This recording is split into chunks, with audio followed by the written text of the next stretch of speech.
बहुत समय पहले जब विशाल छिपकलियां पृथ्वी पर घूमती थीं और नेटफ्लिक्स आसपास नहीं था, तो एशियाई महाद्वीप एक अप्रत्याशित आगंतुक द्वारा दुर्घटनाग्रस्त हो गया जो आजीवन पड़ोसी बन गया।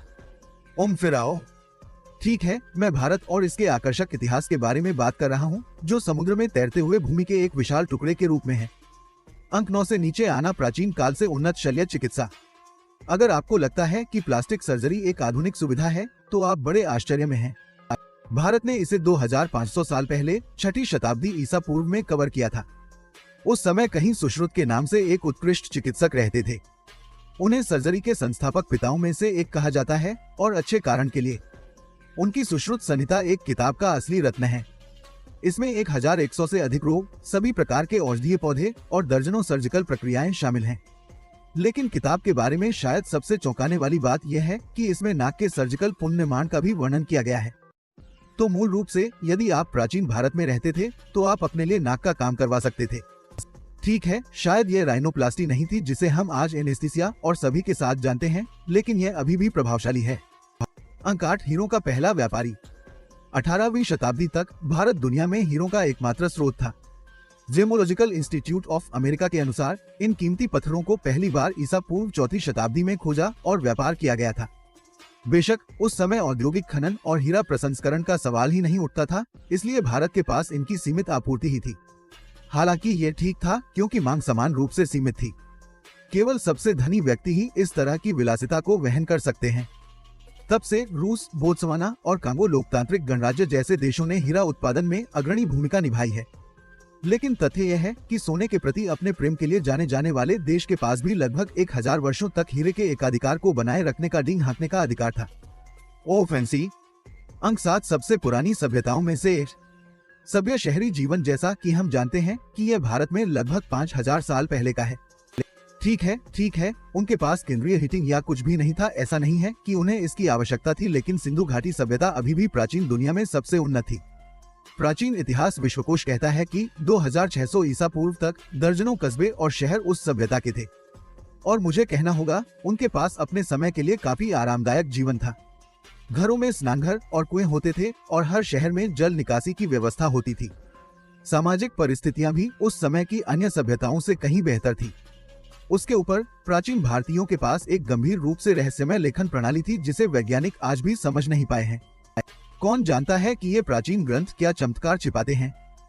अंक 6, अपने समय से आगे की सभ्यता। बेहतर सामाजिक परिस्थितियों की बात करें तो वैदिक काल में, जो लगभग 1500 से 500 ईसा पूर्व तक चला, भारतीय समाज शायद उस समय ज्ञात दुनिया में सबसे अधिक समान था। हालांकि यह अभी भी पितृसत्तात्मक था। महिलाओं को बहुत सम्मान मिलता था, वे ऋषि मुनि बन सकती थीं, पुरुषों के बराबर शिक्षा प्राप्त करती थीं और सभी प्रकार के अधिकारों का आनंद लेती थी। उस समय अरेंज मैरिज जैसी कोई चीज नहीं थी, जो बहुत बाद में दिखाई दी, और राजनीतिक बहस शायद ही कभी महिलाओं के भाषण के बिना आयोजित की जाती थी, और पुरुष उनकी बातों को सुनने के लिए समझदार थे। सुना है दोस्तों, मुझे लगता है कि आप वैदिक काल को भारत के इतिहास का स्वर्ण युग कह सकते हैं। 5, सबसे महत्वपूर्ण संख्या। और आपको क्या लगता है कि हो सकता है हम इस सबसे महत्वपूर्ण संख्या के बिना बड़ी मुसीबत में होंगे। ठीक है, पर्याप्त पहेलियां। मैं जीरो की बात कर रहा हूं। शून्य की अवधारणा और इसके उपयोग के नियमों का आविष्कार पहली बार भारत में लगभग 7वीं शताब्दी सी में किया गया था।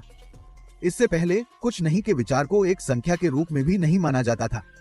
यह वास्तविक संख्याओं के बीच की खाली जगह से ज्यादा कुछ नहीं था। मुझे लगता है कि लोगों ने अभी तक इसकी सुविधा नहीं देखी है। अपने बिलों का भुगतान करने के बाद हर बार की तरह मैं अपने बैंक खाते को देखता हूँ। हाँ, सुविधा। 4, साफ बाल। क्या शैम्पू शब्द कभी आपको अजीब लगा है? इसे कुछ बार जोर से बोलें और आप देखेंगे कि मेरा क्या मतलब है। ठीक है, यह आपके लिए विदेशी लग सकता है, क्योंकि यह शायद है जब तक आप भारत से नहीं हैं, और उस मामले में शब्द के लिए धन्यवाद। जी हाँ, शैम्पू हिंदी के शैम्पू शब्द से बना है, जिसका अर्थ होता है मालिश करना या गूंथना। और इस सिर को गूंथने का पहला उल्लेख ग्रीक इतिहासकार स्ट्रैबो ने ईसा पूर्व 4वीं शताब्दी में किया था। उस समय शैम्पू करना केवल भारतीयों के लिए आम था।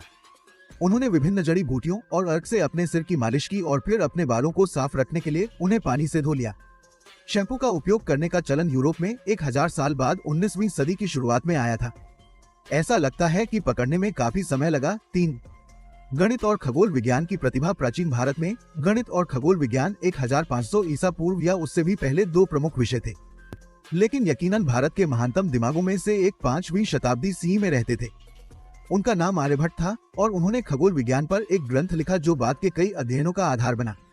सौर मंडल के एक भूकेंद्रीय मॉडल का उपयोग करने के बावजूद, जिसमें सूर्य और चंद्रमा को पृथ्वी के चारों ओर घूमते हुए दिखाया गया था, आर्यभट्ट ने कई विचार प्रस्तुत किए जो आज भी उपयोग किए जाते हैं। उदाहरण के लिए उन्होंने वर्ष की लंबाई की गणना लगभग मिनट तक की, पाई का मान ज्ञात किया और समझाया कि चंद्रमा और ग्रह सूर्य के प्रकाश के परावर्तित होने के कारण चमकते हैं। 5वीं शताब्दी के लिए बुरा नहीं। 2 खेलों के गुरु, क्या आप शतरंज खेलते हैं? यहाँ तक कि अगर आप नहीं जानते हैं तो आप जानते हैं कि यह क्या है। लेकिन क्या आप जानते हैं कि इसके पूर्वज का जन्म भी भारत में ही हुआ था? प्राचीन खेल को चतुरंगा कहा जाता था और यह लगभग 6ठी शताब्दी सी में दिखाई दिया। कोई भी खेल के सटीक नियमों को नहीं जानता है, लेकिन इसकी उपस्थिति को देखते हुए यह मान लेना सुरक्षित है कि इसमें शतरंज और जापानी शूगी जैसे समान खेलों के साथ बहुत कुछ समान था। उदाहरण के लिए एक और क्लासिक बोर्ड गेम सांप और सीढ़ी है। यह वास्तव में ज्ञात नहीं है कि यह पहली बार कब और कहां दिखाई दिया, लेकिन अधिकांश का कहना है कि यह 13वीं शताब्दी के भारतीय खेल मोक्ष से आया है। यह विचार बच्चों को सांप के रूप में और पुण्य सीढ़ी के रूप में बच्चों को सिखाने के लिए था। हे, तुम एक खेल के लिए तैयार हो? ओह, कोई बात नहीं, मेरे पास आपके साथ साझा करने के लिए एक और जानकारी है। एक विनम्र द्वीप। शुरुआत भारत हमेशा एक उपमहाद्वीप नहीं था। डायनासोर के युग में 10 करोड़ साल पहले यह वास्तव में एक द्वीप था। यह एक सुपर कॉन्टिनेंट से अलग हो गया था और धीरे धीरे लेकिन लगातार उत्तर की यात्रा की, लगभग 50 मिलियन वर्षों में अपने वर्तमान स्थान पर पहुंच गया। डायनासोर तब तक पहले ही विलुप्त हो चुके थे, हालांकि उन्हें यह देखने को नहीं मिला कि आगे क्या हुआ। विशाल महाद्वीपीय उछाल में विशाल भारतीय द्वीप एशिया से टकरा गया। वास्तव में प्रभाव इतना कठोर था कि हिमालय लगभग एक पल में बन गया। हाँ, इस तरह दुनिया की सबसे युवा पर्वत श्रृंखला दिखाई दी। दरअसल भारत, जो अब एक उपमहाद्वीप है, अभी भी धीरे धीरे उत्तर की ओर दबाव डाल रहा है, जिससे एवरेस्ट का विकास हो रहा है। मूल रूप से ग्रह पर सबसे ऊंची चोटी अब पिछले साल की तुलना में कुछ मिलीमीटर या सेंटीमीटर भी ऊंची है, जो ये सोचने के लिए आती है आल्पिनिस्टों के लिए शीर्ष पर पहुंचना कठिन और कठिन हो जाता है।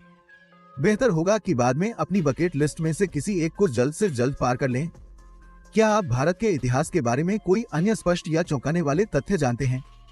मुझे नीचे टिप्पणी में बताएं। इस वीडियो को लाइक करना न भूलें, इसे अपने दोस्तों के साथ शेयर करें और जीवन के उज्जवल पक्ष